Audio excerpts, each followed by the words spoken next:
My name is Onalethata from Botswana. I'm a woman who is living with HIV, and I got diagnosed in 1st April in 2013. It was so devastated. I couldn't believe what I received, as like seeing that you're positive. You get shattered and then you start being frustrated. But I decided to just accept my status. Then I disclosed to my friends in my family. It was so easy for me like that to just disclose to my family and my friends. And then the moment I saw that they were accepting me, that's the moment I even told my other friends that no, this is how I live, and this is me, and I want you guys to accept me the way I am, since I was already sort of a role model to young people and other people out there who looked at me as their role model. So I felt that I need to tell these people so that they can know me for who I am. Like, after seeing that so many people, when I came to them and then I tell them about my status, and they are really so welcoming and so warm, and I realized, wow, this is the best thing I have ever seen in my life, and I started enjoying it. And then I told my friend in radio, she works in radio, I told her, you know what, I want to go public about my status now. I think I should do this. I told her and she was happy about it. I started calling my other family members and they were against it. And other friends of mine, how can you do that? You can't do that. What about your image? I said, no, I don't care about my image. I don't need anyone's approval. Because that's where we miss the point. It's my life. I'm running my life. I'm the one who's HIV positive, not them. I'm the one who's living with this fear and anger and everything inside. But when I feel like I should take it out right now, I should do it immediately. The way I want it, I was just telling them so that they know, so that they can know that, okay, now this person wants to go public, they won't be surprised. So yes, even my sister was against it, and my cousins and all my colleagues that I told before, they were just okay with it. They say, wow, you go for it, girl. They were just happy, and my other friends and family members. So I went to the radio station, talked about it, and the response was so marvelous. I couldn't believe it myself, that everyone was so supportive. They were so happy that I did it, and now that I could feel that light, me, like the heaviness that was inside me, like it has gone, it has disappeared. Then I said it was like 3 days before my birthday.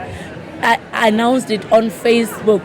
Like, I wanted to do it on my birthday on the 10th of October, but I couldn't wait to just tell the world that, oh, I'm HIV positive. So I just said, no, it's 3 days before my birthday. I'm just going to do it before my birthday. This is my present. I want to do this for me and for any other person out there who's HIV positive. I'm giving myself this present.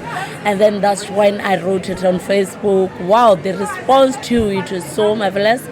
I started like having people inboxing me in daily basis, telling me about even disclosing to me. Some, they were like, they told me that they fear this, they fear testing, their families, they're discriminating them.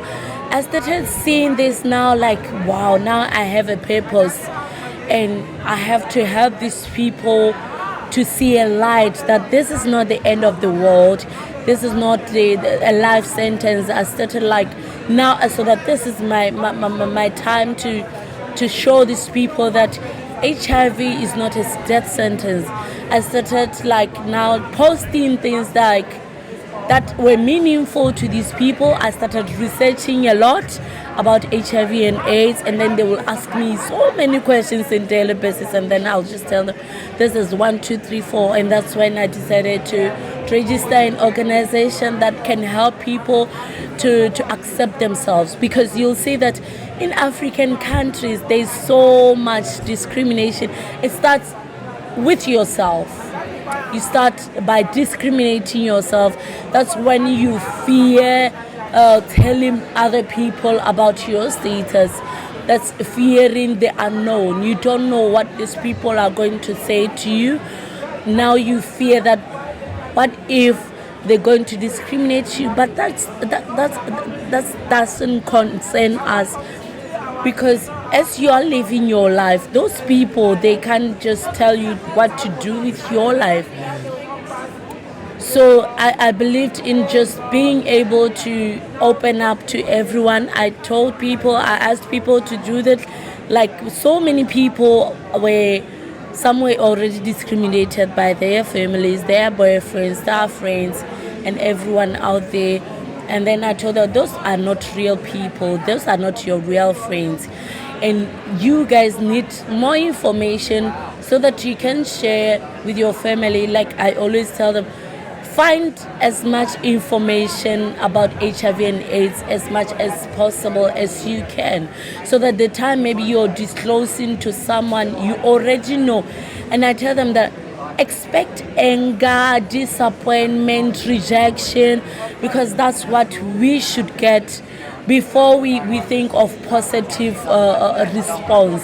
So I always say, before you disclose, just know all the facts, and then go to that person with those facts. If they don't accept you, it's their problem. It's not your problem. But at least you came with something and gave it to somebody else, and that can change the world. You have helped one person, though that person is in denial of accepting you. One day, they will accept you. They will be able to go and test. They'll be able to now say, okay, now this is easy. So I've been trying to get communities to accept themselves, and I've seen good results. And some, though, they are still afraid to tell their families and friends about their statuses. And I keep on pushing and pushing that, to find ways on seeing how we can take them on board, so that they can all accept us and see that this is not the end of the world. Thank you so much.